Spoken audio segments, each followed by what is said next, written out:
it's one of the things when I had you on, and this is in October, I think, last time you were here around there, but you said, and I think Dan was on board too, saying that Trump's going to win in a landslide. Almost everyone that I talked to who's a Trump fan said they're going to win in a landslide, right? And I'm like, this is going to be really freaking close. This is going to be really, a lot closer than everybody thinks. Why did you feel that way? Why did you feel it was going to be a landslide? Well, it still might have been. We might. You can't say that. No way. According to him, it was a landslide win. According, yeah. No, but what I really thought was that it wasn't so much that Trump necessarily deserved to win. I thought that the only reason people were voting for Biden was because he wasn't Trump. But I didn't think that was a good enough reason for enough people to vote for Biden. And as we saw, a record number of people came out and voted in this election. Way more people voted for Trump this time than last time, which is crazy. It's crazy to think that, he had that many more voters and still lost, that many more votes and still lost. Now I'm of the opinion that they could have run a monkey against Trump and he would have won. Mail-in ballots, whatever you want to call it. I underestimated the fact that there's a lot of people out there that just didn't, anybody but Trump, and I underestimated that in a big way. You know what? Let's talk about that for a minute, because anyone but Trump. Because even now, if I talk to a Democrat and say, "What do you think of the election?" They'll say this. Almost everyone says the same thing. They're like, "I'm so glad that idiot's out there." They'll curse. "Oh, I can't believe he's that." Nobody's saying like, "Oh man, I'm so glad Biden got elected because he's going to do a better job with the." Nobody actually said. They just like, we need to now. Why do people hate Trump for? Is it the personality thing? Is it, a few things? Because, all right, it's a personality thing. So let me ask you this. Should that be the number one factor when determining if someone can lead our country or not? Because, yes, on the surface, well, you have to have charisma, you got to like the guy. But at the end of the day, if I have a major operation, open heart surgery, do I want to talk to the doctor that has the best bedside manner? Oh, you're going to be okay. You're going to be cool. Or do I want to have the guy who has terrible bedside manner, who's just, no personality, an idiot, but he's the greatest surgeon in the world? I'd rather have that, because when I look at the personality is bad, but one of the things I did like about Trump is holding politicians accountable, where it's a boys club. They got away with everything. They did whatever they wanted. And I just feel like it was highlighted of how corrupt the system is. And one of the reasons why I think so many people voted for Trump, and this was plenty of evidence if you go back and look at the algorithms, if you're looking at how this first started. I mean, Jim Simons and saying, hey, an independent right now is ready to run that's outside the scope, because everybody hates both sides, politicians right now. If you get a guy from the outside, and that happened to be Trump, and even when they were like, I don't know if Trump is the right guy, but I just think we really hate politicians. We hate that you promise us things on both sides for 40 years. Nothing ever gets done. Ever, ever, ever. It's all about you. All you guys are getting richer. Everyone else is the wealth gap continues to get widened, healthcare costs, deficits, all this bullshit that, you're going to cure, you're going to, from both sides. I think that's what led to this, what led to this movement saying, well, we really hate politicians, man. These guys have been lying to us. So not that Trump was going to tell us the truth, but anything, just like now, anyone running against Trump I just feel like almost any independent outside the scope of being a politician probably would have run against Hillary Clinton. And there's something to be said for that. But going back to the original question, I mean, it's for me, I never looked at it like, I don't like I don't like his personality, right? But there's a lot of policies I like. There's a lot of things I like. The fact that I work my ass off here. I like that you're lowering corporate taxes. I can have more money to grow my company and hire more employees, more money in my pocket from working so hard. I like the fact that America is I never felt America stronger than everyone else in the world when, compared to when, he was our president. He held China accountable with all bullshit deals and just the art of the deal and things like that. Like, he was really great negotiating.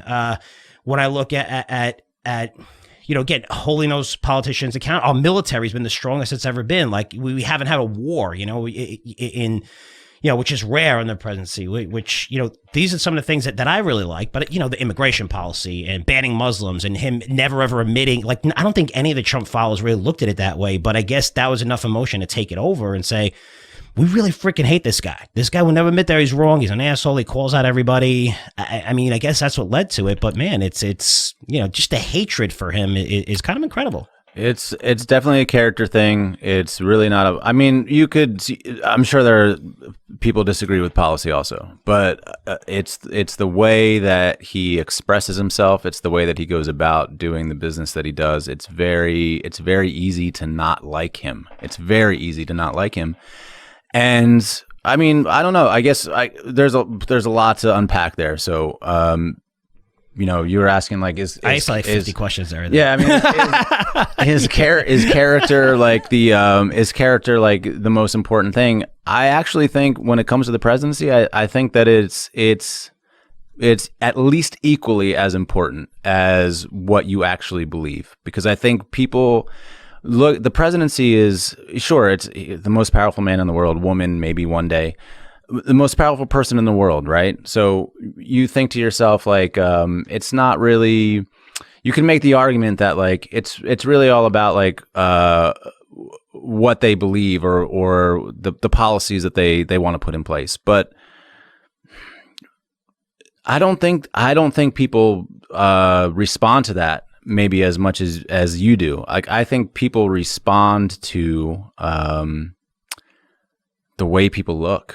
The way people. Yeah, but does Biden look that good? I mean, to no, me, 10 years ago, Biden. Yeah, I've never had a problem with Biden. I really haven't. I mean, I think he's a perfect politician and plays it well. But I do feel like he's sincere about certain things, and people are going to disagree, depending on what side you're on. But I never had a problem. Like I'm not worried about him being president. I'm worried about the agenda that this came under, where partnering with the left and Antifa and holy shit, like some of this stuff that is being surfaced scares us now. It's a blue wave, I think, if you're Republican. But looking at him now, what you're saying though, it's I mean, I guess they voted for Biden because they hated Trump, but Biden's definitely not that guy that I look at that has charisma now, and you could see it in President. No, it's me either. But I think but what you're really touching on here is a slightly larger issue, which is why does it have to be either or? It's been either or for like a very, very, very long time, and I think that's the bigger issue. Like for me, I didn't vote for either Trump or Biden.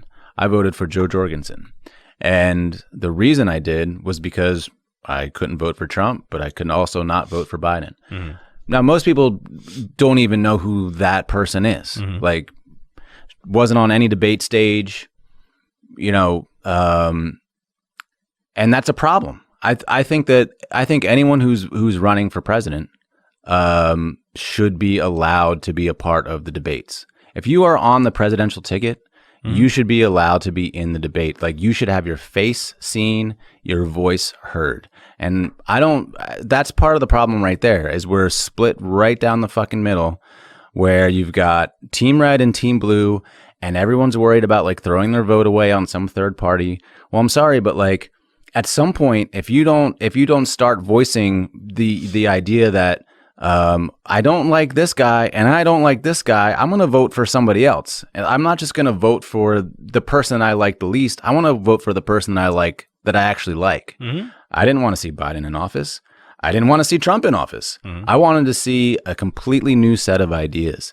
And Jorgensen was the one who lined up most with the ideas that I want to see. But that's the problem right there is we are in this two-party, politics is a team sport, red, blue, like it's and that's got to go away. But it's not. It's never going away. Well, like, you really think that's going away? I mean, especially I think it has to go away if we are ever going to have like real conversations about like, because right now, what are we talking about? We're talking about like, whether or not like. We're debating like two ideas that are, in my mind, like we're talking about one side is saying like Trump is better than Biden, one side is saying like Biden is better than Trump, but like there's not only two people in the world that are like running for president. There are not only two people in the world that have ideas, and there's not only two platforms that like Trump is not a Republican, and one of the greatest He's a Democrat forever, yeah. Yeah, one of the greatest things that came out of his mm-hmm. presidency, in my opinion, was that it exposed on a grand scale just the hypocrisy at not just in politics, in business, in ourselves, because I don't know how many times I had a conversation with someone where they said, you know what? I don't like Trump. I would never have him over at my house. Like, I think he's a despicable human being. But there's no way I'm voting for Biden. Mm-hmm. Okay, that's kind of weird though, right? Like that's a strange thing. You only have one or the other, or you stay home. But you know what? More to the point here, Greg, which I think is like when you say it's a bigger issue. To me, the bigger issue is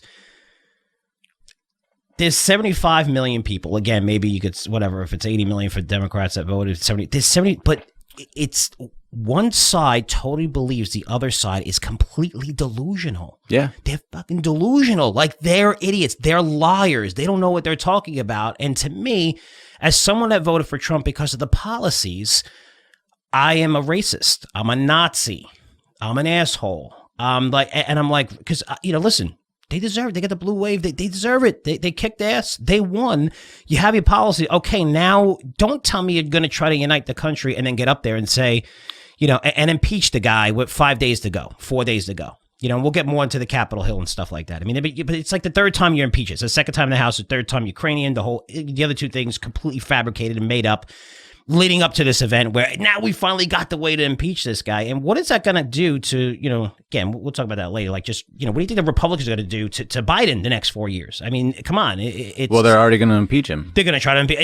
It goes. January 21st. Every person he puts up in front of Congress and all the, they're going to destroy. They're going to go through the records. They're going to have fake people coming out saying they raped them, just like they did with the Supreme Court justice.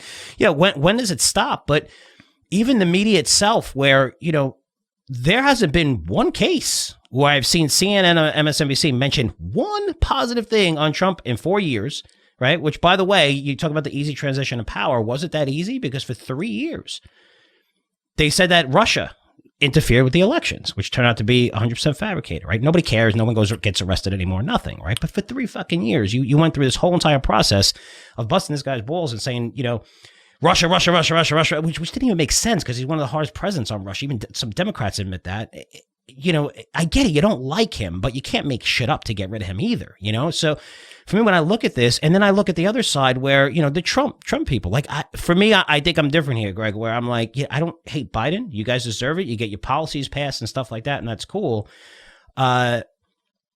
But I'm open to listening to, hey, how are you going to change this stuff? What's going to happen? What are you going to do? How are you going to, don't tell me, it's unity and we got to bring everyone together and then say, call us racist and call us, everyone that follows Trump is this and going after his whole base, saying, we're going to go after him. We have to mark down everyone who's a Trump follower and especially who was, in his, cabinet and stuff and make sure they don't get jobs. I mean, that's suppressing certain information. I mean, have you seen anything off the Democrats that have gotten suppressed yet? Like anything that they've said? Like, I mean, Antifa's out there, all that stuff. There's trails back to, this being funded by Democrat parties. That's there. That's accurate. That's on there. That's, you can look at unbiased sites, which again is fine.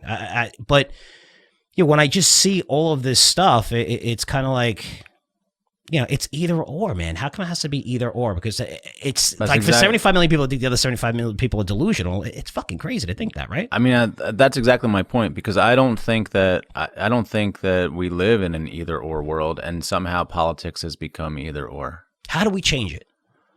I think we got to start.